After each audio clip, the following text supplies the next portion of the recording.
Welcome back to Come Home to You. I'm your host, Jenny Swim, and I'm so glad you're here today. And I think you're going to be really interested in what we're going to talk about today because it's not something that's often covered. So let me start with a question. Have you ever caught yourself saying something and then recognizing, oh, that's exactly what my mom or dad would have said? Or maybe you find yourself bumping up against something that you just are feeling stuck. You can't quite move past. So this happened to Danielle. One day she's on a trip, she's on a business trip, and she's having this struggle with self-doubt and comparison. She's meant to speak to this large group, and she finds herself really struggling, and she has a ton of tools, but none of them are working.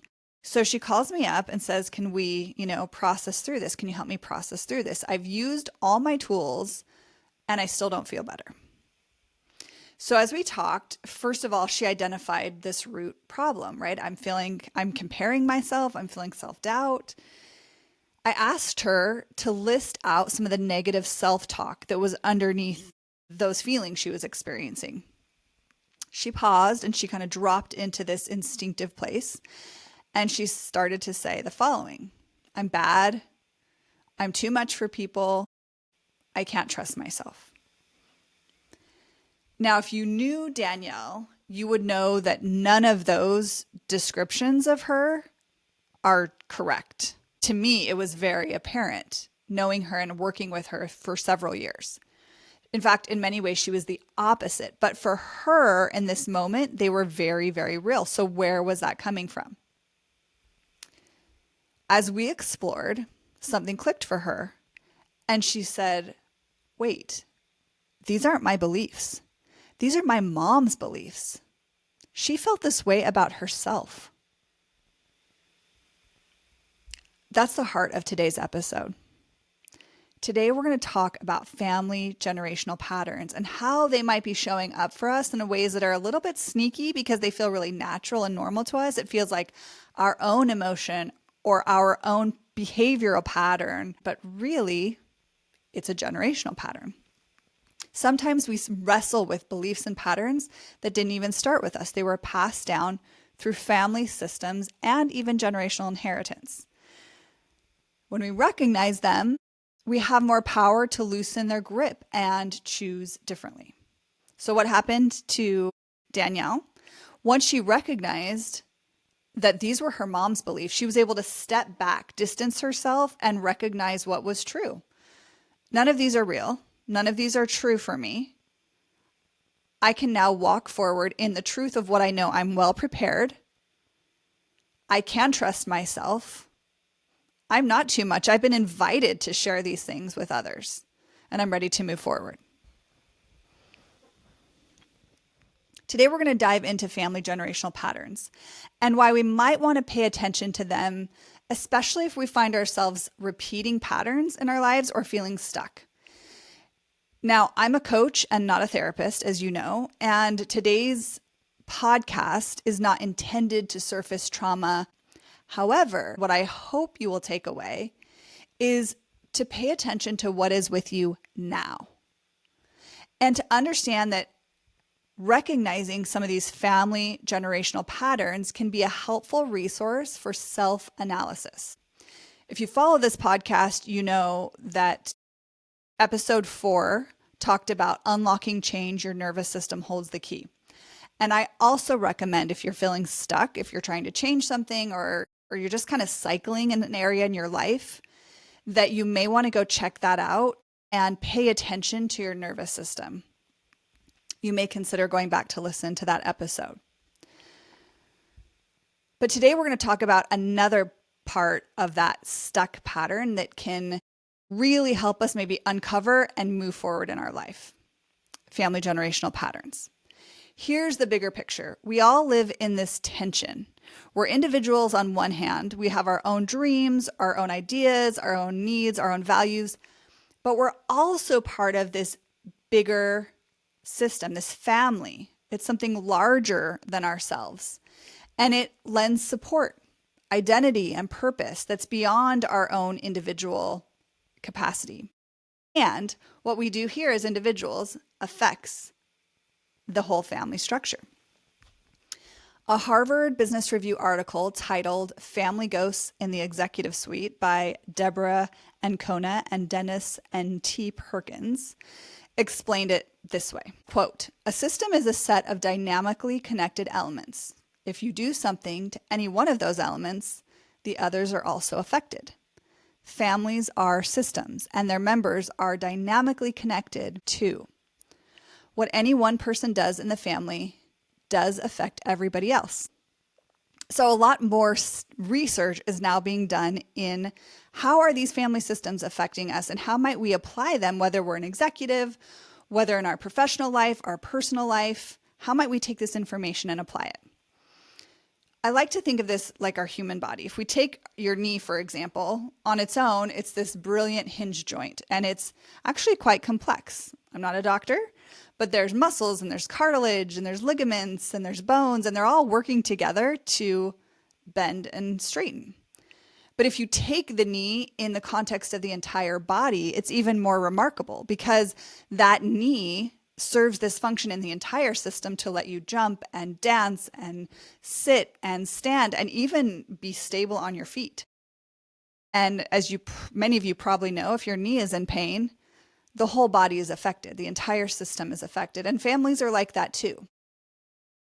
So today we're going to talk about 3 things to help us recognize what might be happening in these family generational patterns and how we can apply them to helping us move forward, move out of stuck, change our patterns, and be intentional about our choices going forward. So number 1, what are family generational patterns? We're going to answer that question today. 2, how do they show up for me? And 3, what can we do to get different results? So when we talk about family generational patterns, we're essentially talking about 2 simple things: what we do and how we do it repeated across time. That's a family generational pattern. We don't just pass on our eye color, we pass down our ways of being, right? What we do might look like how we celebrate a birthday, how we argue, how we show love. How we do it is the style underneath it. So maybe we celebrate really loudly, or maybe birthdays are really modest and quiet. Maybe we argue openly, or we're silent and we withdraw. Maybe we show love with words, or we don't say anything, we just show with actions or not at all. Over time, these habits become these invisible family rules, if you will, and we inherit them without realizing it. Family generational patterns can be conscious or unconscious, and much of the time, they're not conscious. We don't always recognize that the way we show love is something that was really instituted generations ago and built and changed slightly over time. They can be really subtle things, and they can be really positive. They can help us be resilient. We can have strong work ethic or faith traditions or a sense of responsibility, but they can also be limiting. We might find ourselves leaning toward perfectionism or conflict avoidance or cycles of self-doubt. And how do these patterns transmit? Well, 1, through the way we talk about ourselves in the world, so our stories, our language. 2, through our behaviors. We are constantly role modeling to our children. And so whatever our children observe, a lot of what we do is not things we've pre-thought of. We just instinctively act a certain way.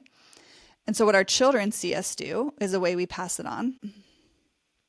Another way is through unspoken rules. So an example for this might be we don't talk about feelings. Now, mom and dad are never saying to a child, "We don't talk about feelings, son." Maybe. But for the most part, typically, we just don't talk about feelings. And so the child learns through modeled behavior and through assumption making that this is a rule. This is just part of success. Something interesting and newer in research is that we actually also pass some of these things on through our biology. So it's literally passed on in our DNA. And this research is still a little bit new, but some have found that trauma, for instance, as a generational pattern, doesn't only affect the person who lived it. It can literally be carried forward. And there's been studies with Holocaust survivors that have showed that even their grandchildren will still carry measurable effects of trauma. In another study, sometimes called the cherry blossom mice, there was an experiment where the initial generation of mice was exposed to a cherry blossom, and every time they were exposed to that cherry blossom, they'd get a shock. And so over time, that mouse learned this trauma response that if I see a cherry blossom or smell it or interact with it, it's bad, it's dangerous. So it always would have this stress response. What was interesting is that these grandchild mice were also exhibiting the same stress response to cherry blossoms, even though they did not have that within their lived experience. At the University of Zurich, researchers have demonstrated trauma can actually change metabolism and behavior, and that those changes persist across generations. Now, again, this research is new, it's more recent, so we don't know everything. But it's important to note that emerging evidence is also suggesting that some descendants exhibit resilience and positive adaptation. So if you're thinking, I'm doomed, my children are doomed, that's not necessarily the case, because sometimes what is passed down are these positive adaptations because of what a grandparent experienced. So that was number one. This is what we can define as family generational patterns, what we do and how we do it. We talked about how they're passed down. Number two is, how might they be showing up for me, for you? How might we recognize these? So I'm going to give you some examples. I want you to see if any of these sound familiar to you. This is not a conclusive list, but there's an invitation to consider if any of these resonate for you. So some of these might be your conflict style.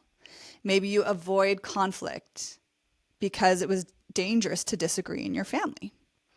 Or you're overly aggressive because that's how problems were handled at home. Maybe you see these patterns in your work ethic. There could be an underlying belief that rest is lazy, or you're only valuable if you're productive. In parenting, you might say things like, because I said so, even though you said you would never say that. Or maybe in emotional expression, you don't talk about feelings, or you might struggle to name or validate a child's emotions. We can see this oftentimes through roles.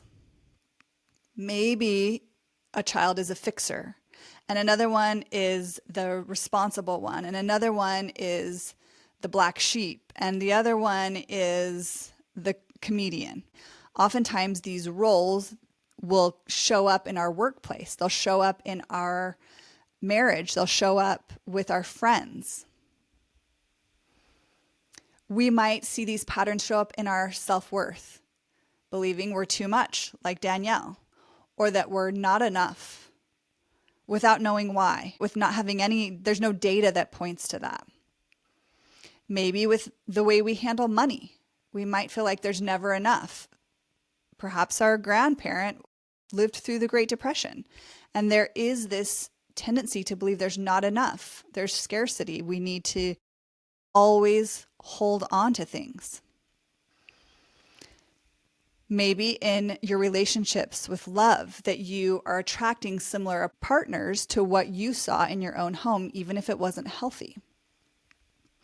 So the list could go on and on.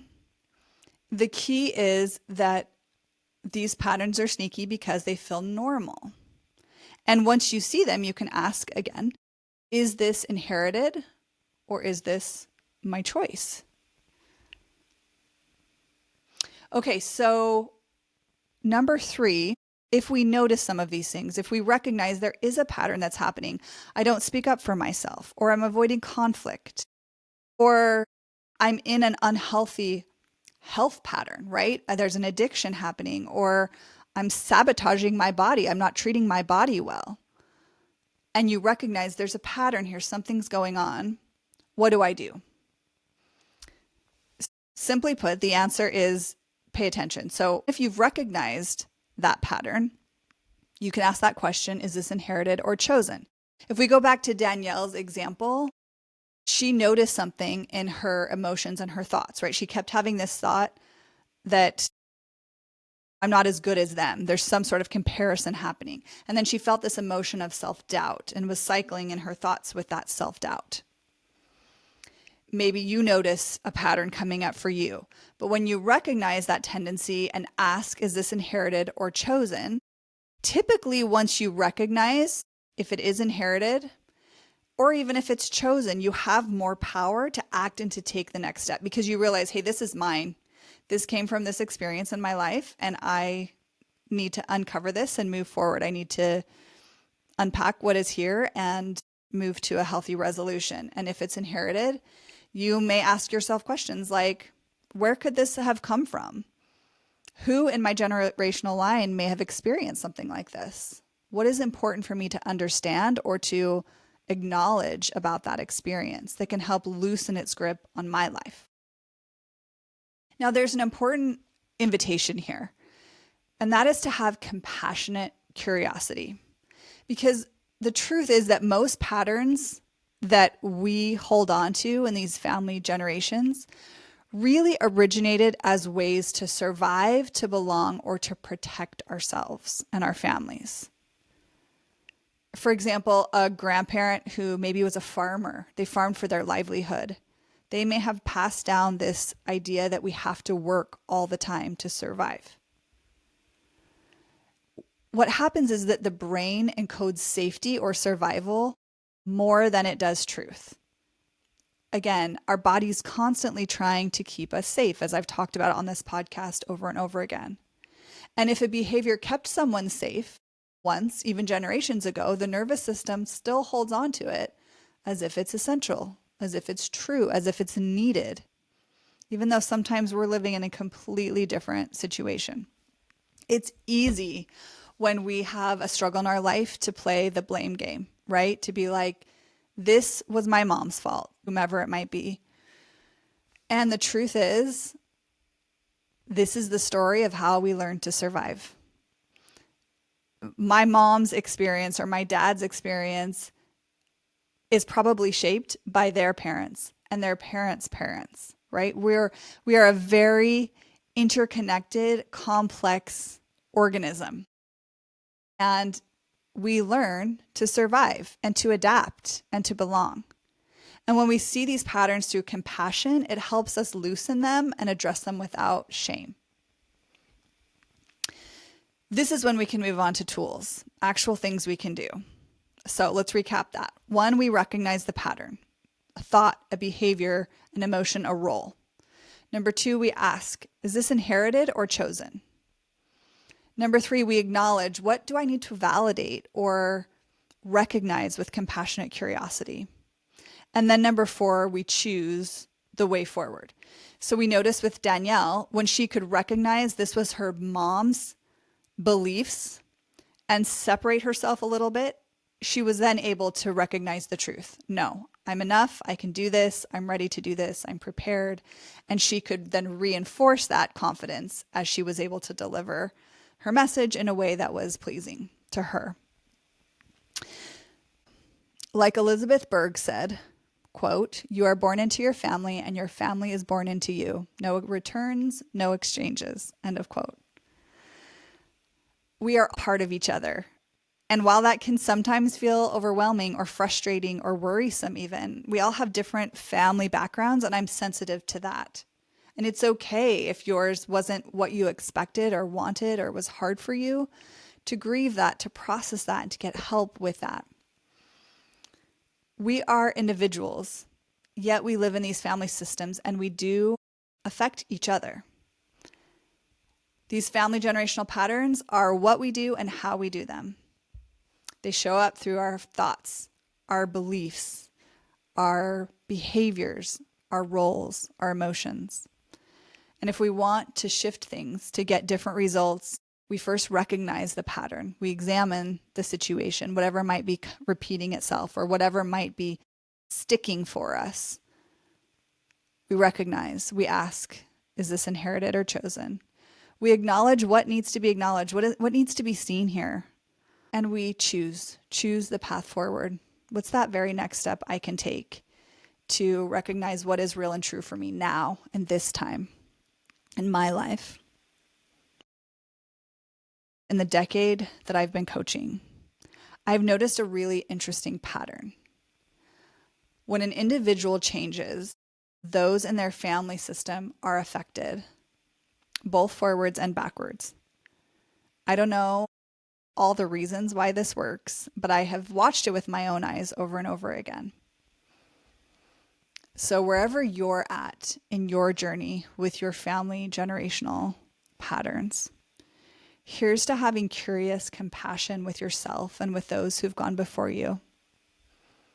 I'm so glad you spent this time with me. Thank you for being here. If you found this episode helpful, I'd invite you to pass it along to someone else who might find similar benefit. Until we meet again.